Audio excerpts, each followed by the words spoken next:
नमस्कार साथियों, मैं महेश वर्मा आपका हार्दिक स्वागत करता हूं। तो दोस्तों, आज हम फिर आपके लिए एक नई पाठ योजना लेकर आए हैं। पाठ योजना इतिहास के प्रकरण पृथ्वीराज चौहान से संबंधित है। तो आइए जानते हैं पाठ योजना किस प्रकार हम बना सकते हैं पृथ्वीराज चौहान पर। तो सबसे पहले आपको ये बोर्ड की एंट्री कर देनी है, जो श्यामपट्ट की एंट्री होती है। विद्यालय का नाम, कक्षा अध्यापक का नाम और दिनांक, कक्षा, कालांश, समय अवधि, ये आपको पूर्ण रूप से भर देना है। इसके पश्चात आपको प्रकरण लिखना है पृथ्वीराज चौहान। प्रकरण लिखने से पूर्व आपको प्रकरण निकलवाना होगा। और प्रकरण आप किससे निकलवाते हैं? प्रस्तावना जो कौशल होता है उसके माध्यम से आप प्रकरण निकलवाते हैं। तो आप जब भी पाठ योजना बनाते हैं तो आप प्रकरण जो आपकी दैनिक डायरी है उसमें तो प्रकरण आप पहले ही लिख देते हैं, पर आप प्रकरण वहाँ पर बोर्ड पर जब आप लिखते हैं, श्यामपट्ट पर जब आप लिखते हैं, तो वहाँ पर आपको प्रकरण निकलवाना पड़ता है प्रस्तावना प्रश्न के माध्यम से। तो सबसे पहले डायरी में आप ये सारी चीज़ें पूर्ण कर लें। शिक्षण उद्देश्य यहाँ पर ये लिख दीजिए, और अपेक्षित व्यवहारगत जो परिवर्तन होते हैं वो आपको लिखने होते हैं। तो ये शिक्षण उद्देश्य होते हैं, ये 6 होते हैं। तो आपको ये 6 पूरे लिखने होंगे। ज्ञानात्मक, अवबोध, ज्ञानोपयोग, कौशल, और इसके पश्चात अभिरुचि और अभिवृत्ति, ये शायद पूरे आपको लिखने होंगे। और इनके दो दो आपको यहाँ पर लिखने होंगे। या आपको आपकी दैनिक डायरी में जो आपकी दैनिक डायरी है उसके जो पेज होंगे, शुरुआती पेज, उसमें ही आपको मिल जाएगा कि किस प्रकार ये आपको लिखना होगा। तो अभी यहाँ पर आपको ये ऐसे पूर्ण कर लेना है। अभिरुचि, अभिवृत्ति, ये पूरा आपको बना लेना है। इसके पश्चात आपको शिक्षण सहायक सामग्री में लिख देना है कक्षोपयोगी उपकरण, लपेट फलक, चौक, संकेतक, और जो उपकरण हैं आवश्यक वो सभी आपको लिख देने हैं। इसके बाद पूर्व ज्ञान, ये आपको अवश्य लिखना है। विद्यार्थी पृथ्वीराज चौहान से संबंधित सामान्य जानकारी रखते हैं। इसके पश्चात आपका मुख्य टॉपिक आ जाता है प्रस्तावना प्रश्न का, क्योंकि इसी के द्वारा आप वहाँ पर प्रकरण निकलवाएंगे श्यामपट्ट पर जब आप प्रकरण लिखेंगे। तो प्रस्तावना प्रश्न में आपको छात्राध्यापक क्रिया और विद्यार्थी क्रिया लिखना होगा। तो आप प्रश्न पूछ सकते हैं कि क्षेत्रफल की दृष्टि से भारत का सबसे बड़ा राज्य कौन सा है? तो बच्चे जवाब देंगे राजस्थान।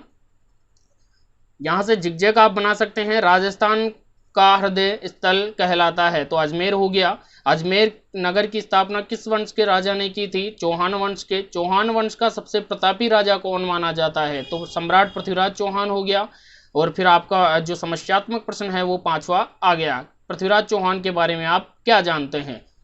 तो यहाँ पर उद्देश्य कथन आपको बोलना होगा उसी के साथ। अच्छे विद्यार्थियों, आज हम पृथ्वीराज चौहान के बारे में विस्तार पूर्वक अध्ययन करेंगे, और प्रकरण आपको श्यामपट्ट पर लिख देना होगा।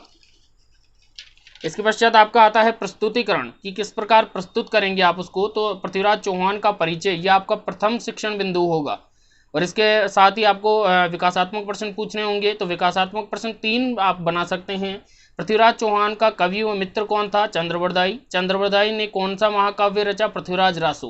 पृथ्वीराज चौहान के बारे में आप क्या जानते हैं? फिर यहाँ पर आपको पृथ्वीराज चौहान के बारे में जो छात्राध्यापक कथन होगा उसमें आपको पृथ्वीराज चौहान के बारे में बताना होगा। तो यहाँ पर पृथ्वीराज चौहान के बारे में बता दिया गया है। और यहाँ पर आप पृथ्वीराज चौहान के बारे में बताने के पश्चात उससे संबंधित आपको जो बोध प्रश्न है वो आपको पूछने होंगे। तो बोध प्रश्न आपको यहाँ पर पूछने होंगे। चौहान वंश के अंतिम प्रतापी राजा कौन था? तो पृथ्वीराज चौहान आ जाएगा। पृथ्वीराज चौहान का जन्म कब हुआ? तो 1166 ईस्वी में उनका जन्म हुआ। शत्रुओं का दमन कर पृथ्वीराज चौहान ने कौन सी उपाधि धारण की? दल पंगुल की उपाधि धारण की। पृथ्वीराज चौहान कितनी वर्ष की आयु में अजमेर की गद्दी के स्वामी बने? 11 वर्ष की में। पृथ्वीराज चौहान का प्रधानमंत्री कौन था? कैमास। तो ये आपके जो प्रश्न हैं, ये आपके जो छात्राध्यापक कथन बोला जाएगा उसी में से ये प्रश्न पूछे जाएंगे, जिसे बोध प्रश्न आप कहते हैं। दूसरा आपका शिक्षण बिंदु होगा गौरी व पृथ्वीराज के मध्य जो युद्ध हुए उनके बारे में। विकासात्मक प्रश्न आपको बना लेने हैं इससे संबंधित। और छात्राध्यापक कथन में जो युद्ध है मोहम्मद गौरी और पृथ्वीराज चौहान के बीच, उनके बारे में आपको बताना होगा। तो पूरा बताने के पश्चात वही आपको प्रश्न यहाँ पर बोध प्रश्न फिर पूछने होंगे। बोध प्रश्न पूछने के पश्चात आपको फिर से अपना तीसरा शिक्षण बिंदु लिखना होगा, पृथ्वीराज चौहान का अंतिम समय।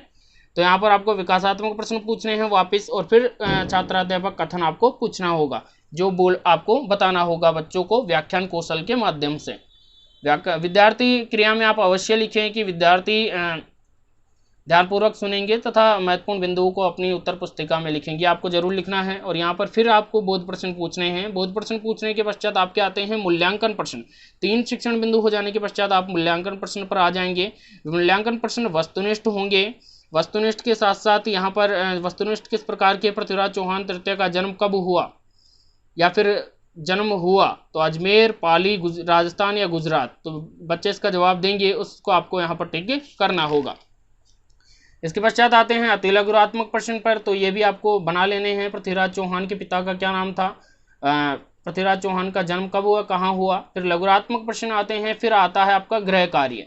तो गृह कार्य में आपको पूरे जो आपका दैनिक पाठ योजना है उसका निचोड़ देना है। जैसे पृथ्वीराज चौहान तृतीय के बारे में विस्तार पूर्वक वर्णन कीजिए। तो इसमें पूरा आ गया जितना आपने पढ़ाया था वो सारा।